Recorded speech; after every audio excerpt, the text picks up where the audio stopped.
Di sebuah desa kecil di pegunungan Bali, hiduplah seorang peternak bernama Pak Ketut Suke. Pak Ketut bukan petani biasa. Di tempat tinggalnya, tidak ada sawah hijau yang terhampar luas seperti di desa-desa lain. Sebaliknya, ia tinggal di lereng gunung yang penuh dengan pepohonan dan semak belukar.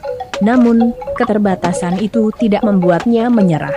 Ia justru memilih beternak sapi Bali yang terkenal tangguh dan cocok dengan kondisi daerahnya. Pak Ketut memiliki sekitar 2 ekor sapi indukan yang sehat dan gemuk. Setiap pagi, ia berkeliling ladang dan kebunnya yang sederhana untuk mencari makanan tambahan bagi sapi-sapinya. Salah satu rahasianya adalah gedebong pisang batang pisang yang biasanya dianggap tidak berguna oleh orang lain.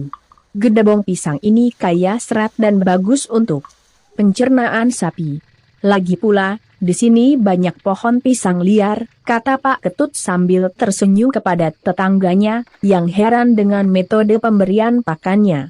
Rutinitas Pak Ketut dimulai sebelum matahari terbit.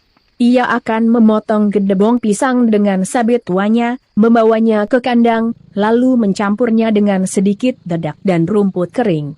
Saat sapi-sapinya mengunyah dengan lahap, Pak Ketut selalu merasa puas melihat mereka tetap sehat dan produktif.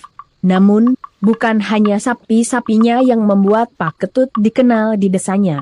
Suatu hari, seekor sapi indukan kesayangannya, yang ia beri nama Luki, sakit keras dan hampir tidak bisa berdiri. Pak Ketut panik, tetapi ia tidak menyerah. Ia mencari informasi dari peternak lain dan akhirnya membuat ramuan tradisional dari daun herbal, air, kelapa, dan sedikit garam. Setiap hari, ia dengan sabar merawat Luki, memijat tubuhnya, dan memberinya ramuan itu. 1 minggu kemudian, keajaiban terjadi. Luki berdiri kembali, meski dengan langkah yang masih lemah. Warga desa yang mendengar cerita itu menganggap Pak Ketut memiliki tangan dingin dalam merawat ternak.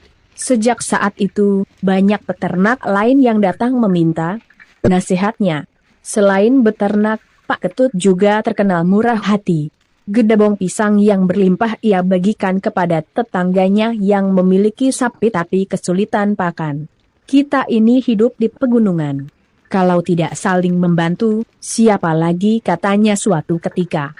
Kehidupan Pak Ketut sederhana, tapi penuh makna. Di tengah keterbatasan, ia menunjukkan bahwa dengan kerja keras, inovasi, dan hati yang tulus, seseorang bisa tetap hidup bahagia dan memberikan manfaat bagi orang lain. Kandang sapi Pak Ketut kini tidak hanya menjadi tempat untuk merawat ternak, tetapi juga simbol kebijaksanaan hidup yang diwariskan kepada generasi berikutnya.